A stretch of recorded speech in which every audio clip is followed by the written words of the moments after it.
کله چې عیسی خلکو ته خپلې ټولې خبرې وکړې نو کپرناهم ته لاړ. هلته یو رومي منصبدار او یو نوکر یې درلود چې په هغه ډېر ګران و. هغه نوکر ناروغ او مرګ ته نږدې و.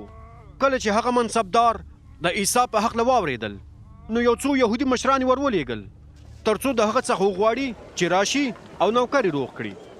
هغوی عیسی ته راغلل او سختې زارۍ ورته وکړې او ورته ویې ویل دا سړی په رښتیا د دې وړ دی چې مرسته ورسره وکړې، ځکه چې هغه زموږ د خلکو سره مینه لري او موږ ته یې کنیسه هم جوړه کړې ده.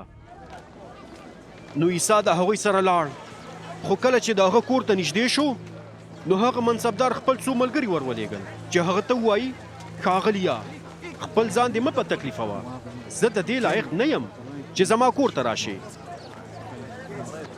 او دا مې هم غوره ونه ګڼله چې خپله تاسو ته راشم. ته یوازې حکم وکړه نو زما نوکر به روغ شي.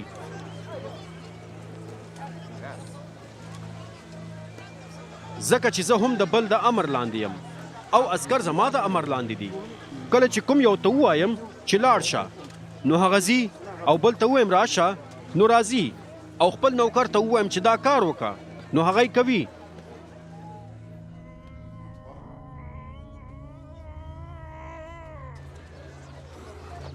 کله چې عیسی دا واورېدل نو حیران شو او خلکو ته یې چې ورپسې روانو مخ راواړو او ویې ویل زه تاسو ته وایم چې ما په اسرائیلو کې هم داسې ایمان نه دی لیدلی. کله چې لیږل شوي کسان بیرته کور ته راستانه شول نو هغه نوکر یې روغ رمټ ولید